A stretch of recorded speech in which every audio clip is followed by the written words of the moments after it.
इससे पिछले लेक्चर में मैंने आपको सेंट्रीओल्स की स्ट्रक्चर के बारे में बताया था। आज जो है मैं आपको सेंट्रीओल्स के फंक्शन के बारे में थोड़ा सा बताऊंगा। तो आपको पता है कि हमारे पास अगर एक सेल, फर्स्ट करें ये एक सेल है, इस सेल में न्यूक्लियस विजिबल है, क्रोमैटिन मटेरियल मौजूद है और आपका जो है फर्स्ट करें ये जो अभी तक सेंट्रीओल्स की जो है ये दो अभी तक फॉर्मेशन नहीं किया। अच्छा, जब इस तरह से स्ट्रक्चर हो तो आप समझ जाएं कि ये नॉन डिवाइडिंग सेल है। क्यों? क्योंकि नॉन डिवाइडिंग सेल में आपको जो है न्यूक्लियस के अंदर क्रोमैटिन मटेरियल होता है, क्रोमोसोम एब्सेंट होता है। इसके अलावा आपको जो है और भी कुछ स्ट्रक्चर होती हैं, जो मैं आपको थोड़ा सा डिफरेंस बताता हूँ कि डिवाइडिंग सेल और नॉन डिवाइडिंग सेल में क्या होता है। नॉन डिवाइडिंग सेल में क्रोमैटिन मटेरियल होगा, न्यूक्लियर मेम्ब्रेन होगा और इसके अलावा जो आपका जो है ये सेंट्रियोल जो है ये आपका जो है 90 के जावे पर पड़े होंगे और पेयर ऑफ सेंट्रियोल्स होंगे। इसके बाद जब सेल जो है डिवाइडिंग स्टेज में आ जाएगा तो ये न्यूक्लियर मेम्ब्रेन ख़त्म हो जाएगा, इनविजिबल हो जाएगा।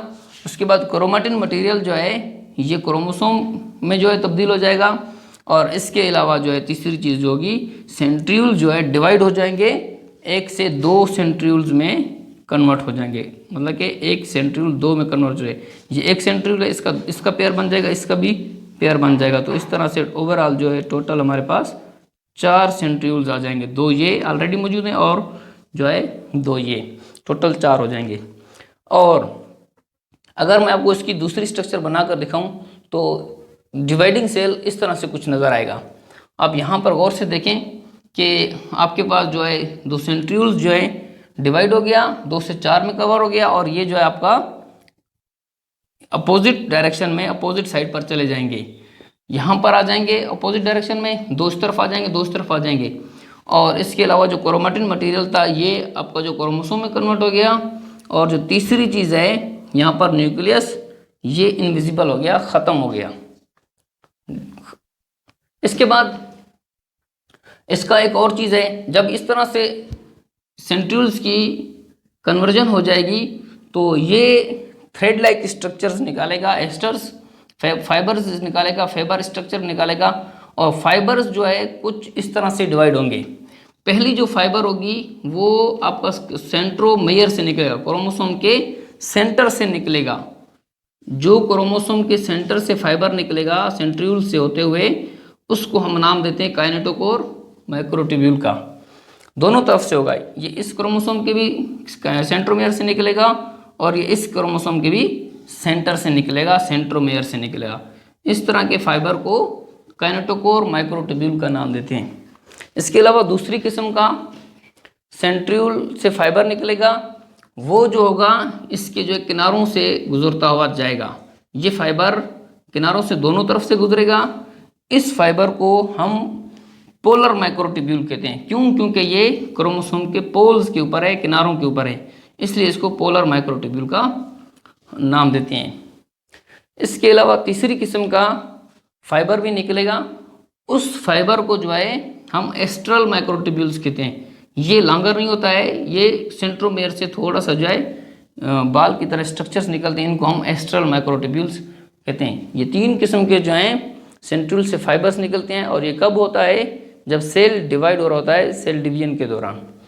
इसके अलावा जो काइनेटोकोर माइक्रोट्यूब्यूल है और पोलर माइक्रोट्यूब्यूल है, इन दोनों के लिए जो है हम एक टर्म इस्तेमाल करते हैं, उसको कहते हैं स्पिंडल्स। ये स्पिंडल्स जो है दोनों फाइबर्स के लिए इस्तेमाल होता है, पोलर माइक्रोट्यूब्यूल के लिए भी और काइनेटोकोर माइक्रोट्यूब्यूल के लिए भी। इसके अलावा ये तो एनिमल सेल है। जब हम प्लांट सेल की बात करें तो प्लांट सेल में आपको सेंट्रियोल्स एब्सेंट नहीं मिलेंगे। जब वहाँ पर आपको सेंट्रियोल्स नहीं मिलेंगे तो उसकी स्ट्रक्चर किस तरह से होगी? उसमें भी तो सेल डिवाइड हो रहा होता है। तो उस प्लांट सेल में क्या होगा कि प्लांट सेल में जो है सेंट्रियोल्स की तरह स्ट्रक्चर्स बनेगी, जिनको हम नाम देते हैं एनोलोगस रीजन। ये सेंट्रियोल की तरह होगा। अब ये सेंट्रियोल नहीं है, सेंट्रियोल की तरह स्ट्रक्चर है। इसके अलावा अब फिर सेंट्रियोल नहीं है तो फिर ये क्या है? ये बेसल प्रोटीन की बनी हुई एक स्ट्रक्चर है जो फाइबर्स निकालती है, जिसको हम एनालोगस टू सेंट्रियोल का नाम देते हैं या फिर बेसल प्रोटीन का नाम देते हैं। अब एक और चीज़ जब मैंने आपको बताया था गोल्जी बॉडीज पढ़ाया था, तो मैंने आपको कहा था कि जो प्लांट का सेल होता है जब साइटोकाइनेसिस होता है तो उस वक्त होता है क्या, साइटोकाइनेसिस की डिवीजन किस तरह से होती है, वो डिवीजन जो है आपका जो है सेंट्रियोल्स नहीं करवाता, जबकि गोल्जी बॉडीज करवाते हैं। वो आकर सेंटर में जो है डिवाइड होते थे, यहाँ पर आकर जमा हो जाते हैं, इस तरह से साइटोकाइनेसिस कर देते हैं, सेल को डिवाइड कर देते हैं दो पार्ट में। तो वो कौन करवा रहा होता है, वो जो प्लांट में है आपका गोल्जी बॉडीज करवा रहे होते हैं, इसीलिए मैंने आपको कहा था कि वो गोल्जी बॉडीज करवा रहे होते हैं। इसके अलावा जो एनिमल सेल है, एनिमल सेल के लिए हम इस बुनियाद पर एक नाम रखते हैं एम्फीएस्ट्रल, क्यों, दोनों साइड पर जो है क्या मौजूद है, एस्टर्स मौजूद हैं, सेंट्रियोल्स मौजूद हैं, इसलिए हम इसको एम्फीएस्ट्रल का नाम देते हैं। जबकि यहाँ पर दोनों साइड पर जो है आपको सेंट्रियोल्स नहीं मिलेंगे, और इसको फिर हम क्या नाम देते हैं, एनेस्ट्रल का नाम देते हैं।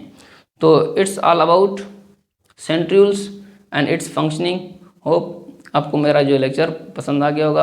अगर आपको मेरी वीडियो अच्छी लगी हो तो काइंडली मेरे इस चैनल को लाइक करें, सब्सक्राइब करें और बेल आइकन पर क्लिक करें। Thank you.